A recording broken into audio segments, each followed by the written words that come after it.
The hallways of Windsor Castle were never truly silent. Even in the dead of night, the ancient stone walls held whispers of centuries past. But on this particular evening in late autumn, something felt different. Something felt wrong. James Porter had been a royal guard for 12 years. He'd seen protocols broken, witnessed family arguments, and kept secrets that would never leave his lips. But nothing had prepared him for what he was about to discover. It started with a sound, a soft rustling, like paper being crumpled, coming from the Queen's private study. The late Queen Elizabeth had passed away only 6 months prior, and her study remained untouched, a shrine to her memory. No one was supposed to enter without explicit permission from the king. James paused mid-step, his hand instinctively moving to the small body camera attached to his uniform. All guards wore them now, a new security measure implemented after the Queen's death. He'd forgotten it was even recording. The door to the study stood slightly ajar. A sliver of golden lamplight spilled into the dark corridor. James approached slowly, his boots silent against the crimson carpet.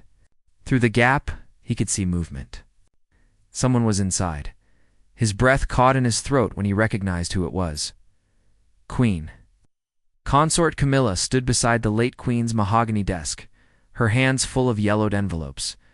Her face, usually composed and regal in public, was twisted with something James had never seen before: desperation. Perhaps, or fear. She was reading one of the letters, her eyes scanning frantically across the handwritten words. Then, without warning, she tore it in half. The sound seemed to echo through the sacred space like a gunshot. James felt his pulse quicken. Before you continue with this story, consider subscribing so you never miss the truth behind the palace walls. Stories like this one that reveal what really happens when the cameras aren't rolling. Camilla moved to the fireplace. The embers from an earlier fire still glowed faintly in the grate. She tossed the torn letter onto the coals and watched as the flames consumed it, erasing whatever secrets it held. But she wasn't finished. She returned to the desk and pulled open drawer after drawer, her movements becoming more frantic. She gathered more envelopes, dozens of them each, one bearing the late Queen's distinctive handwriting. Some were addressed to Prince William, others to Prince Harry. Several had no name at all, only dates scrawled in the corner. James knew he should announce himself, but his body wouldn't move. His training told him to interrupt, to protect the late Queen's belongings. But something deeper instinct, maybe curiosity, kept him frozen in place, watching, recording.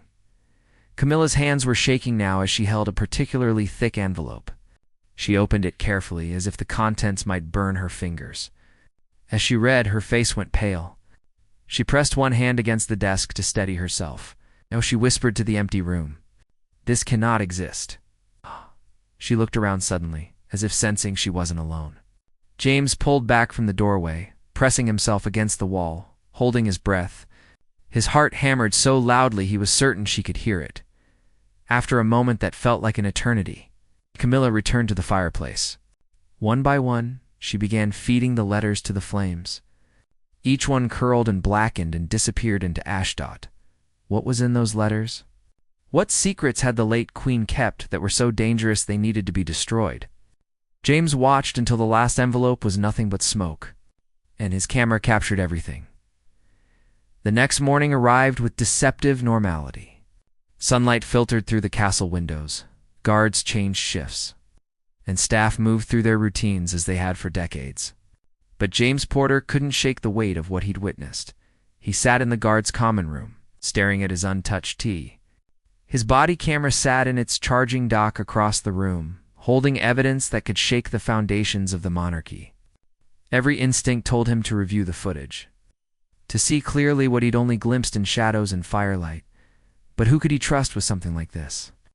"You look terrible, mate," said Christopher Wells, a fellow guard who'd served alongside James for 8 years. "Rough night?" James forced a smile. "Didn't sleep well."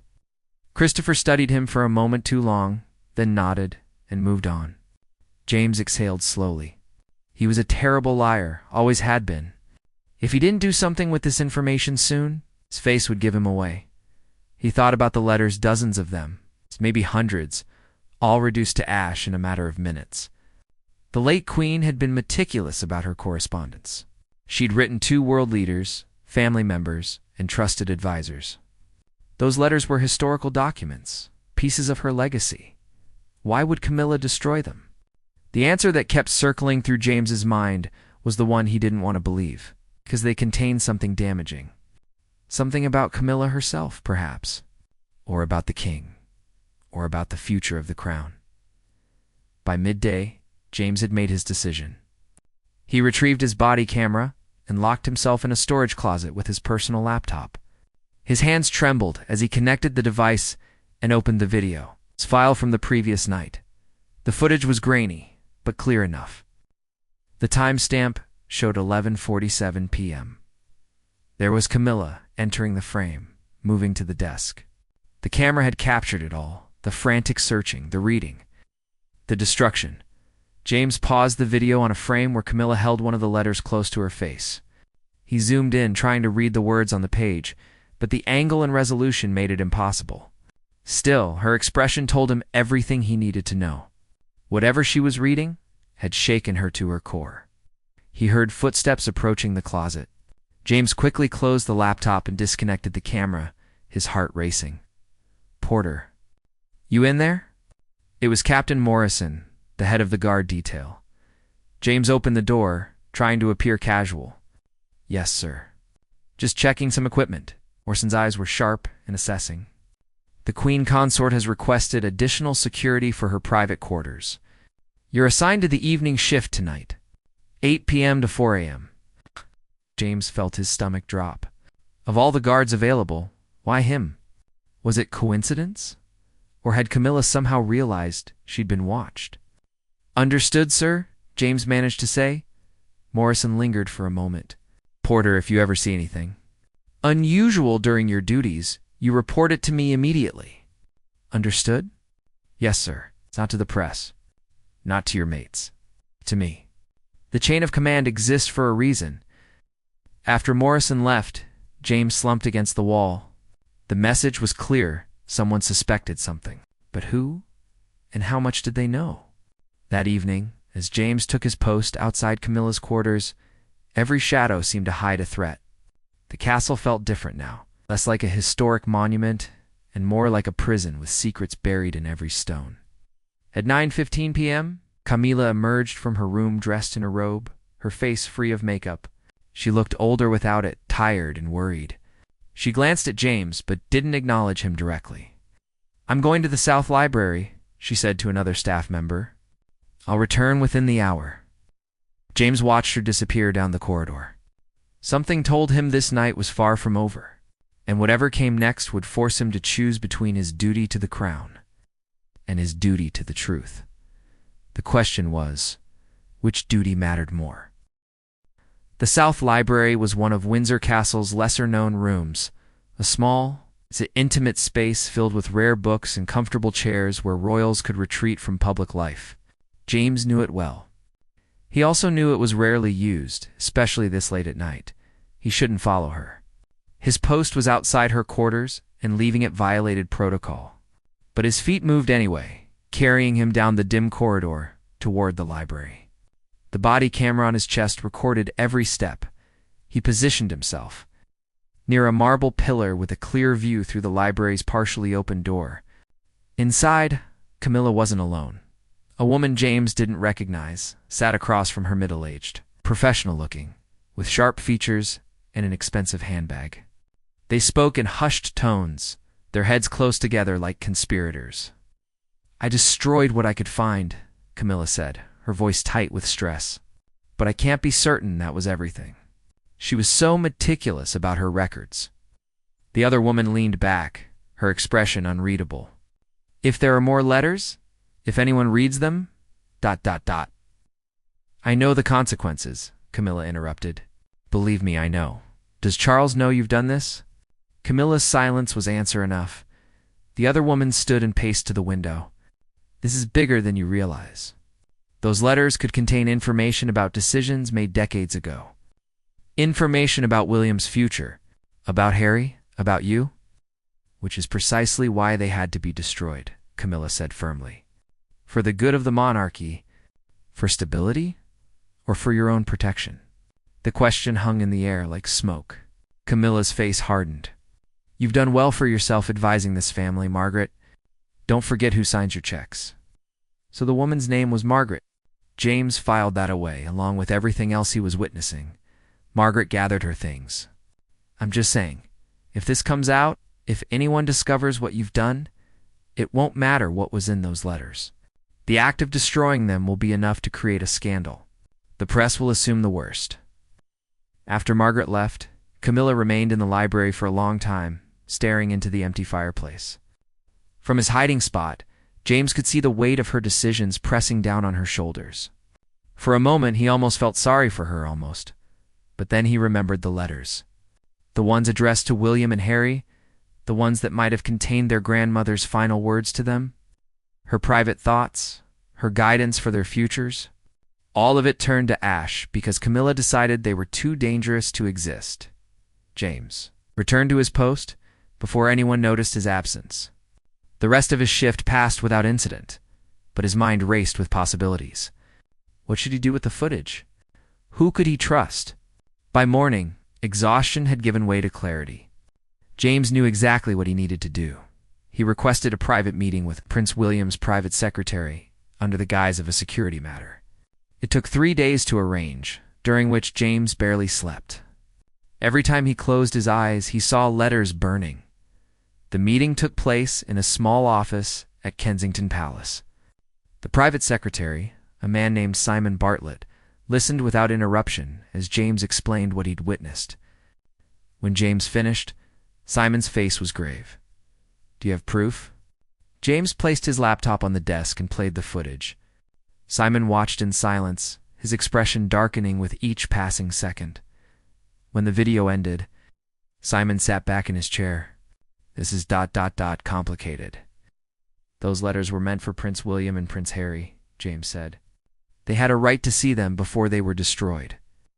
I agree, but you understand the position this puts everyone in. If this becomes public, the damage to the Queen Consort's reputation would be severe. The damage to the monarchy itself could be catastrophic. So we do nothing? We let her get away with destroying historical documents? With burning letters the late Queen wrote to her own grandchildren? Simon was quiet for a long moment. I need to speak with Prince William directly. This is his decision to make, not mine, and not yours. Will you show him the footage? Yes, but James, I need you to understand something. Whatever Prince William decides, it will be for the good of the institution. The monarchy is bigger than any one person's feelings, even his. James nodded, but a hollow feeling settled in his chest. He'd done what he thought was right, but right and good weren't always the same thing as he left Kensington Palace. James couldn't shake the feeling that he'd just set something in motion that couldn't be stopped, something that would change everything. The question now was whether the truth would set anyone free or simply destroy them all. 3 weeks passed without a word. James continued his duties, maintained his routines, said nothing to anyone about what he'd witnessed or what he'd shared with Prince William's secretary. But the silence was eating him alive. Every time he saw Camilla in the corridors, perfectly composed and queenly, he felt anger rise in his throat. She moved through the castle as if nothing had happened, as if she hadn't committed what James considered an unforgivable act. Then, on a gray Tuesday morning, James received a summons to Clarence House. His hands shook as he put on his dress uniform. This was it. Whatever decision had been made, he was about to learn his fate. Would he be thanked for his loyalty? Punished for breaking protocol? Forced to sign a non-disclosure agreement and pretend none of it ever happened? The meeting room was smaller than he'd expected. Prince William sat at the head of a polished table, his face unreadable. Simon Bartlett stood nearby, along with a lawyer James didn't recognize and Captain Morrison, his commanding officer. James's stomach dropped. Morrison's presence meant his career was likely over. Sit down, James, Prince William said quietly.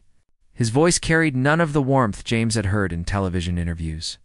This was a man carrying the weight of impossible decisions. James sat. I've watched the footage, William began, multiple times. I've consulted with lawyers, with my father, and with people I trust. What you captured that night is troubling on many levels. James waited, barely breathing.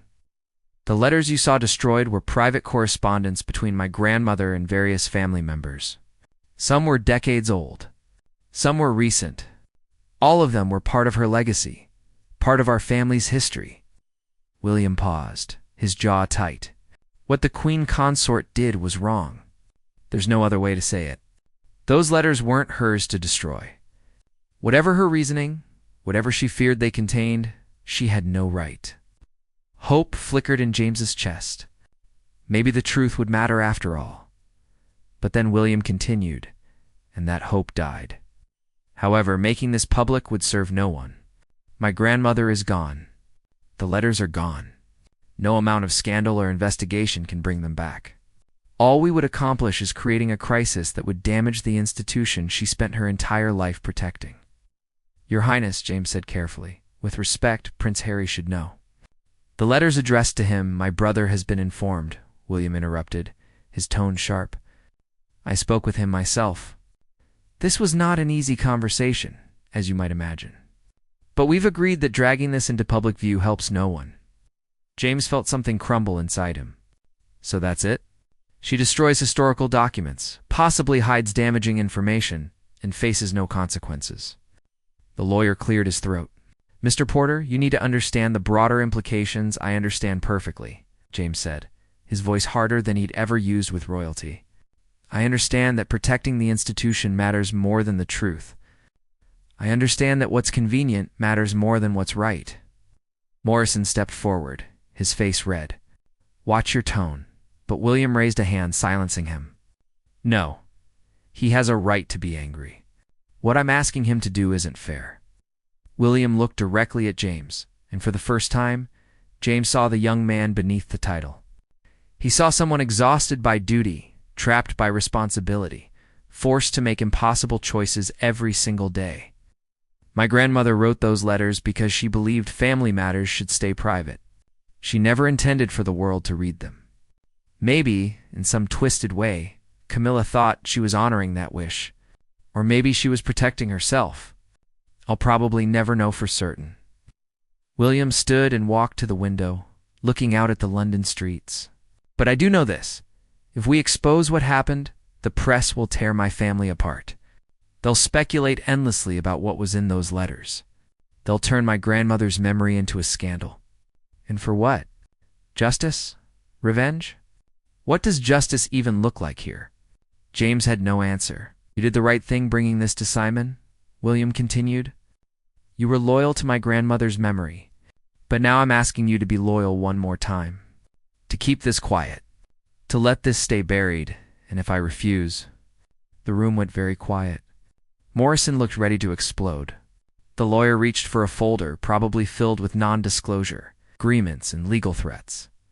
But William just looked sad. Then you'll destroy your career, hurt people I love, and accomplish nothing except creating more pain. Is that really what you want? James thought about his 12 years of service.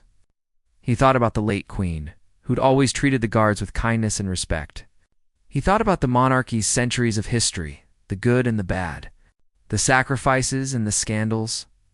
Most of all, he thought about whether the truth was worth the cost of telling it. The answer should have been simple. But nothing about this was simple. James Porter handed in his resignation 4 days later. He didn't have two. The royal family had offered him a substantial promotion. Actually, along with a generous increase in salary. All he had to do was sign the papers promising silence and continue serving. He chose to leave instead. Not because he planned to sell the story to tabloids. Not because he wanted revenge or fame. But because he couldn't stand in those hallways anymore, keeping a secret that felt like stones in his pockets. Weighing him down with every step, the footage remained locked in a safe at Clarence House. James had turned over his body camera, his laptop, and every copy of the video. Legally, it had never been his to keep anyway. Everything recorded during his duties belonged to the crown. On his last day, James walked through Windsor Castle one final time. The Queen's study remained closed, untouched. Sometimes staff claimed they could smell smoke coming from inside, though that was impossible. The fireplace had been cold for months. James knew better than to believe in ghosts, but he also knew that some secrets had a way of haunting the living. Prince Harry never spoke publicly about the letters, though sources close to him later described him as devastated and betrayed when he learned what had happened. His relationship with Camilla, never warm to begin with, became colder still. At public events, they barely acknowledged each other. Prince William carried on with his duties, his face a mask of duty and control. But those who knew him well said something had changed. He'd lost some essential faith in the institution he'd been raised to protect. And Camilla, she continued as queen consort, attending events, supporting charities, standing beside King Charles with a smile that never quite reached her eyes. If she felt guilt about the letters, she never showed it. But late at night, staff sometimes reported seeing lights on in her study, and the sound of paper being torn. Maybe some secrets were meant to be destroyed. Maybe the late queen's private thoughts were too precious, too personal, too potentially damaging to survive in a world of leaks and scandals. Maybe Camilla had done what she thought was necessary to protect a family that was constantly under siege from cameras and critics. Or maybe she'd simply been protecting herself. James would never know for certain. None of them would. The truth had literally gone up in smoke, leaving only ashes and questions behind. 6 months after leaving royal service, James received an unmarked envelope at his new flat. Inside was a brief handwritten note on cream-colored stationery. "You served with honor. Thank you for trying." James kept that note in his wallet for years. It didn't make the weight any lighter, didn't erase the memory of watching those letters burn. But it reminded him that sometimes doing the right thing meant accepting that you couldn't fix everything, that some battles couldn't be won, that the truth wasn't always enough. He thought often about the late Queen Elizabeth in her final months, writing letters to her grandsons. What had she said to them? What wisdom had she wanted to pass on? What secrets or confessions had she finally felt ready to share? He'd never know. No one would. That knowledge had been reduced to ash in a palace fireplace, destroyed by someone who decided her own fears mattered more than a grandmother's last words to her family. Years later, when King Charles's reign ended and Prince William became king, James watched the coronation on television from his small cottage in Cornwall.